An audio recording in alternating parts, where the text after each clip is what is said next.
Hello and welcome to another episode of Fearless Thinkers. I'm your host, Rick Cheatham, and today I sit down with Bowen Moody. Bowen is one of the founders of Wonderway, and what we're going to do a little bit different than usual today is dig into his AI platform. It's actually one of the coolest things that I've ever seen, in large part because it solves the biggest problem that I had as a frontline sales manager. And that was getting enough reps with my team to be able to effectively coach them. So step with me into the wonderful world of AI and explore Verity with Bowen Moody.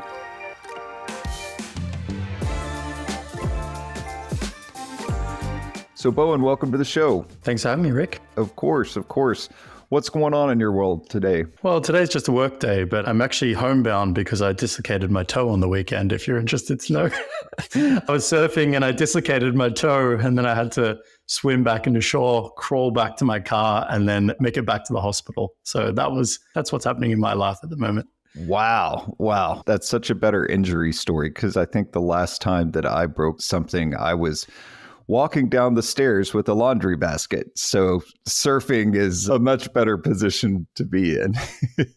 Well, thanks for the time today. I guess it would probably be worth it for you to introduce our listeners a little bit more to where you come from in joining the BTS family and a little bit more about Verity. So yeah, I'm new to the BTS family. I just joined the company about 4 months ago after my company Wonderway was acquired. So as part of the acquisition, we've rebranded as Verity. And in a nutshell, what we do is we build an AI sales coach. So wow, I love how you say so matter-of-factly that you built an AI sales coach when most of us are still trying to figure out what AI is. I'm wondering if you could tell me just a little bit more about kind of the process behind doing something like that and the work that it's doing for salespeople and sales leaders today. Yeah, for sure. So the key idea behind the product is that the AI sales coach operates very similar to what a real manager would do.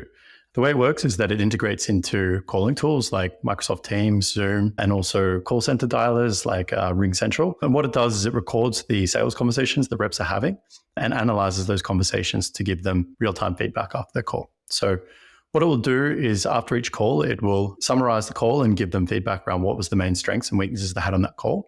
And then it will aggregate the data across all of the calls to show them what are their consistent areas for improvement, so that we can share that with the rep and also with the manager, so they can speed up the time that it takes to figure out what their team needs help with and track the improvements of how things are changing over time. Wow. And I would also think, since you're aggregating so many calls versus just the occasional ride along, it would help sales leaders and even the sellers themselves understand where they're getting stuck without as much bias.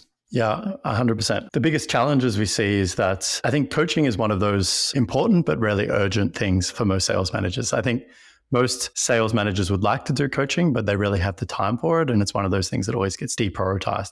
So when we speak to customers, most sales managers we speak to are probably listening to less than 1% of the sales calls the reps are having. And what that means is that when they do go to have a coaching conversation, they're kind of shooting from the hip, or that they're guessing about what the gaps are that the sales reps have. So one of the big benefits here is that by analyzing not just one call, but all of the calls that we're doing, we can really start to iron out some of those anomalies. Like every rep has a good call or a bad call. And by analyzing enough calls, we can smooth all of that noise out, and we can really identify what is the consistent strengths and weaknesses people have. So I think this is great for the rep because we can focus on the most important things. And for the managers, it's also good because it can save them a ton of time listening to calls. I think if a manager was going to do a really good job of call coaching, they'd probably have to listen to, maybe 5 or 6 calls to try and figure it out for themselves. But using AI, we can now do that work for them so that they can jump on that conversation and already have that legwork done for them, so they can just focus on coaching on the things that matter. Well, and it's that the things that matter part that I do think is the hardest. Even if I know as a sales manager how to coach to something, and even if it's important enough to me to take the time to do it, getting the diagnostics right, I think, is really hard. So this feels to me like something that, would be super helpful to me because I'm still a sales leader, even within our business. Well, cool. So I guess the other thing that just popped into my head, I understand the call center context because we all get that whole, our calls are recorded for quality and training purposes. How are we doing that as sellers? How are we doing that, basically maintaining privacy or providing the right kind of notification to the customer in that kind of environment? So I think it's important to understand that we aren't the first company to record sales calls. I think, as you said, in the call center space, this is very mature. They've been doing it since I can remember. But even in the B2B space, there's been quite a few companies that have popped up in the last 10 years or so that have been recording B2B conversations as well. And in fact, more than 50% of B2B companies are already recording the sales calls. To make this like GDPR compliant, all the sales reps need to do is they need to inform the customer that they're recording the call. So you just need to ask for consent. And then once you record the call, then it's actually the property of the company to do with it what it likes. I think it's important to understand that we aren't really pioneers in the sales call recording and analytics space, but what we are pioneers in is using generative AI to analyze the calls. So up until a year ago, the only way, up until generative AI was released, the way for doing sales call analytics was around keyword analysis. So basically you take a transcript and you could count how many times a certain word was said, and then you try to figure out if they were positive words or negative words and try and give feedback around that. But it was very, very basic. But I think the key breakthrough that has come out since generative AI in the last 2 years is that we can now actually understand the context of what's being said on the call, and we can start to have an opinion about what they did well or what they can improve. And that was just something that wasn't possible until the new technology was just released. I feel like I've heard a few times is these generative AI models are only as good as their data set that feeds them. Given that so many organizations, well, actually, I was about to say, especially in the B2B space, but really any seller, they feel like their sales technique or process is many times both art and science. So how do you train your AI model to reflect me, my sellers, my goals in the marketplace right now? Yeah, that's a good question. I mean, from our side, we definitely focus more on the science. I think the reason is that it's easier, but I think it's also the thing that's the easiest to train, the easiest to coach on.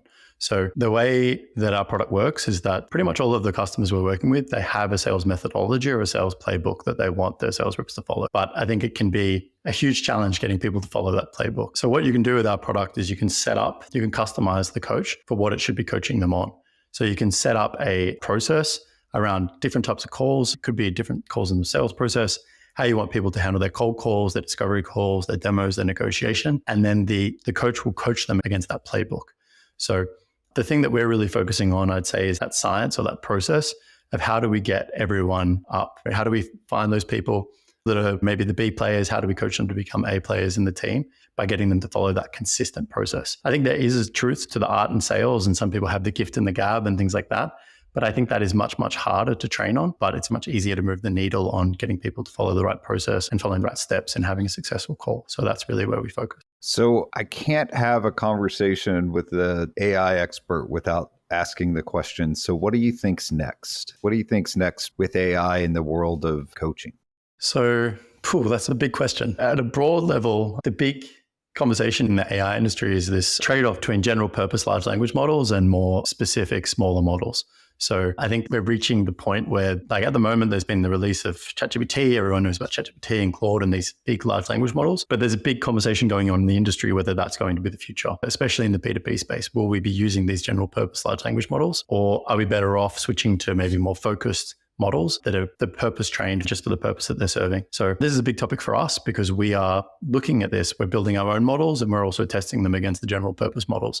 And from what we've found, our own trained models are just not able to perform at the same rate as the general purpose models. But I think this will change in the next couple of months. So this is something we're constantly checking, is training our own models and comparing them against these general purpose models. Because as soon as they're good enough, I think that this will be a big game changer because it'll make it much cheaper to run these models. And perhaps we might end up in a situation where you might have smaller models that are working together to solve problems at different stages in the process.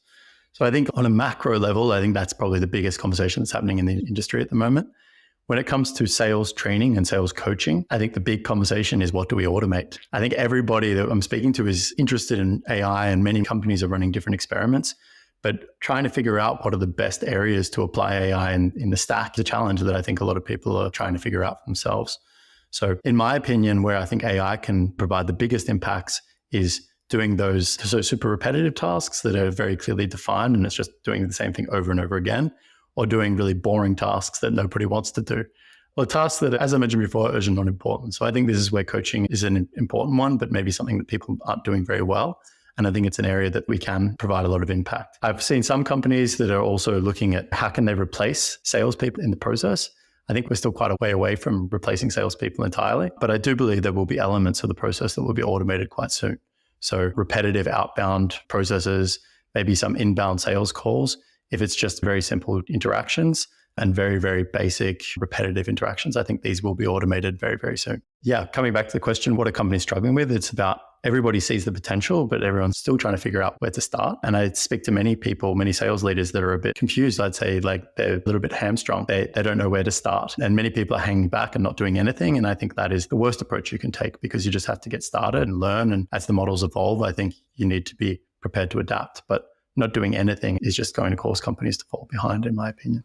Well, it is very interesting to me because as someone who sees so many sellers from so many different industries, and because of the role that I play at BTS, gets multiple sales emails every day. One of our BD leads came to me and showed me an email from a client that said, please tell me you guys aren't doing AI emails and this is actually really you.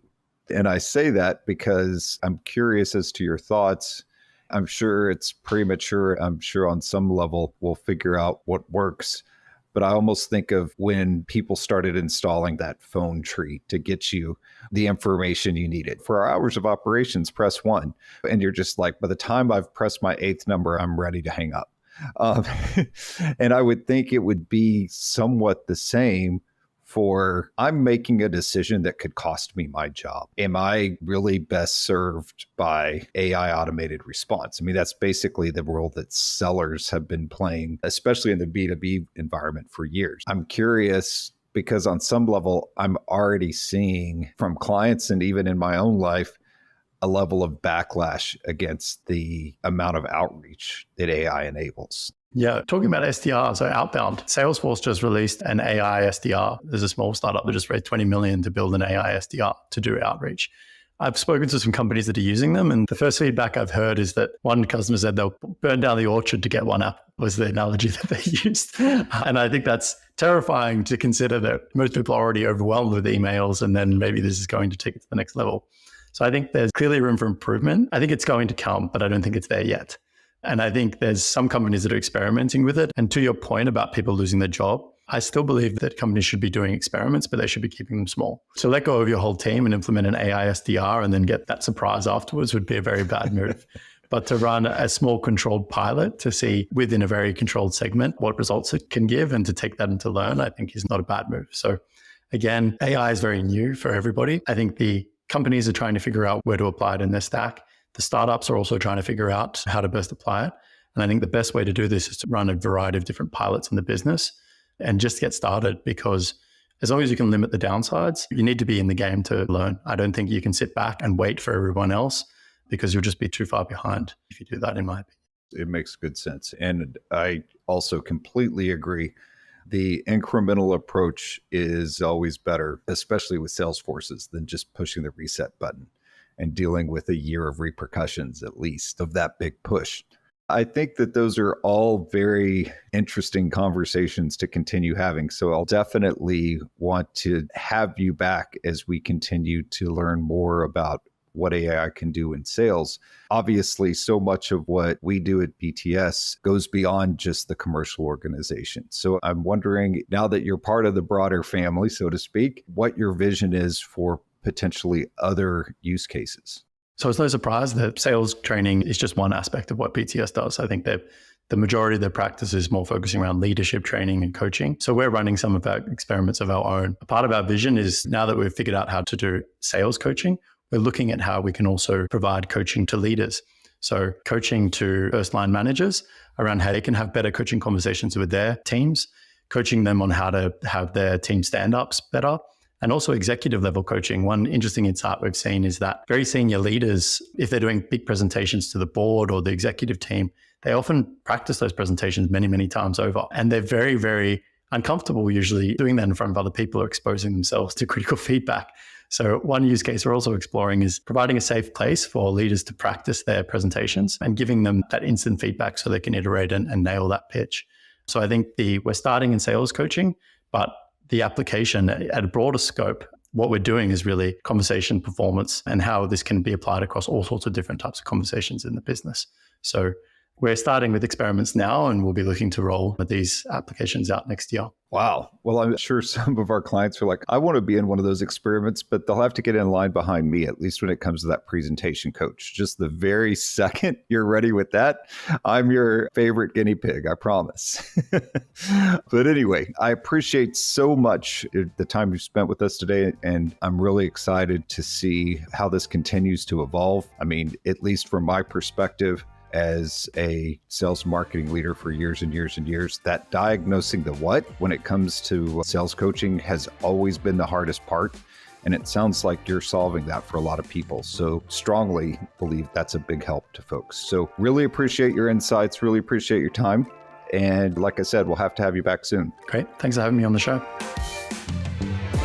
Thanks for joining me today. It's always a pleasure to bring to you our fearless thinkers. If you'd like to stay up to date, please subscribe. Bios for our guests and links to relevant content are always listed in the show notes. If you'd like to get in touch, please visit us at bts.com. And thanks so much for listening.